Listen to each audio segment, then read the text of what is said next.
नमस्कार दोस्तों, आज हम बात करेंगे रोजगार और बेरोजगार। हमारे देश में रोजगार की कमी नहीं है, फिर भी लोग बेरोजगार हैं। बेरोजगार होने का एक बहुत बड़ा कारण हो सकता है स्किल्ड, अनस्किल्ड और स्किल्ड। स्किल्ड होते हुए भी अनस्किल्ड। जैसा कि इसके मतलब ये कह सकते हैं, कई दशक पहले, 3-4 दशक पहले, 5 दशक पहले हमारे देश में हिंदू धर्म में ही एक जो जिनको कह सकते हैं कि धोबी जात में थे और वो प्रेस का काम करते थे। धीरे धीरे करके उन्होंने, क्योंकि उनको शायद है कि समाज में सम्मान नहीं मिला या जो भी रीजन ना हो, आने वाली पीढ़ी यानी अपने बच्चों को उस कार्य से वंचित होना पड़ा। दूसरा, जो नाई को हम कह सकते हैं, जो दाढ़ी बाल काटते हैं, उनके लिए भी यही है। और आज तो ये स्थिति हो गई है कि हिंदू में चाहे शहर हो देहात हो, बहुत कम इस काम को करने वाले, यानी बाल काटने दाढ़ी बनाने वाले बहुत कम लोग बचे हुए हैं। उन्होंने भी छोड़ा है। छोड़ने का क्या कारण है ये वही बतला सकते हैं, क्योंकि हो सकता है समाज में उनको भी सम्मान न मिल पाया हो उस समय, जिसके कारण से उनको छोड़ने के लिए मजबूर हुए। अब आज तो ये हालत हो गई है कि शहरों में विशेष रूप से ये जो अगर शादी में या तिलक में जो लेकर के जाते हैं तो नाई ना वो नहीं कह सकते कि मिलते ही नहीं। ऐसी स्थिति में उनके कार्य के लिए नाव का रूप बनाने के लिए दूसरे को नकली ऐसे एक तरह से खड़ा कर दिया जाता है। और यही कारण है कि उनको, क्योंकि एक काम में निपुण नहीं है तो वो कुछ कह ही नहीं पाते हैं, डिमांड ही नहीं कर पाते हैं। और ना होता तो सीधा कहता मुझे 11,000 चाहिए, कोई इतना कहता, और ना करते 2100 तो ले ही लेता है।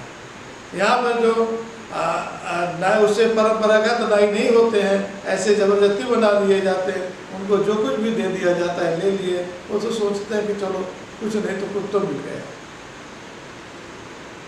इसी प्रकार से हमारे बढ़ई का काम करने वाले, उनकी भी संख्या कितनी है लापता है।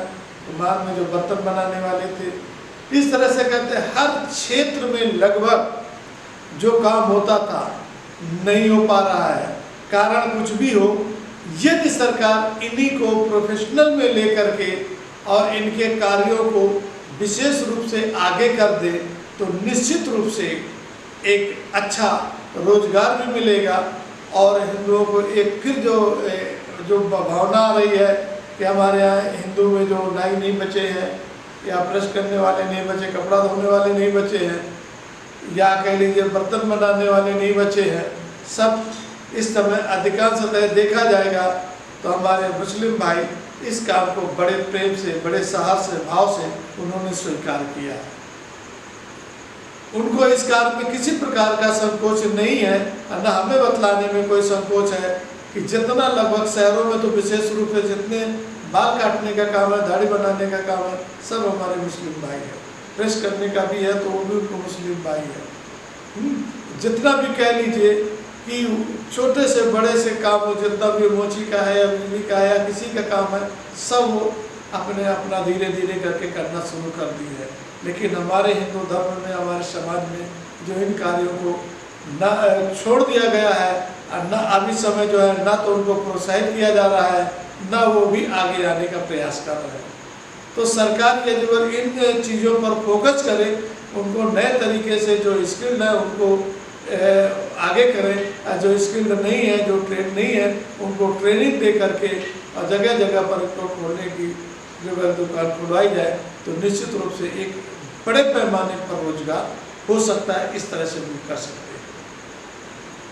दूसरा, जो हमारे पटरी दुकानदार भी हैं, वो भी बहुत परेशान होते हैं। आए दिन किसी न किसी रूप में कहीं कोई वीआईपी मूवमेंट हो जाता है, या ये कह दिया जाता है कि यहाँ पे जगह नहीं है, और किसी न किसी रूप में उनको सताया ही जाता है, भगा दिया जाता है, दुकानें बंद करा दी जाती हैं।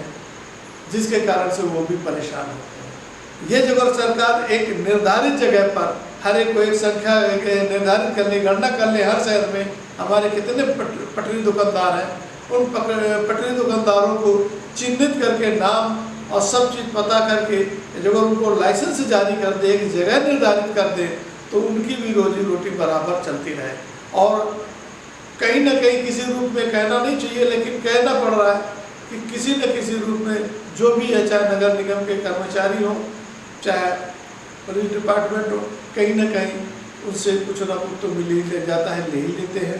बगैर लिए उनको दुकान नहीं लगाने देते। यह जो अगर सरकार उन पर कुछ निर्धारित शुल्क भी लगा दे, 10 रुपये, 20 रुपये, 50 रुपये पर डे के हिसाब से, तो धीरे धीरे करके अब वो देने के लिए भी तैयार है। तो एक अच्छा उनको जगह भी मिल जाएगा और सरकार को इस तरह से राजस्व भी प्राप्त हो सकेगा। तो बेरोजगारी को दूर करने के लिए एक ये भी माध्यम है जिसमें सरकार को प्राथमिकता से लेना चाहिए, करना चाहिए। धन्यवाद।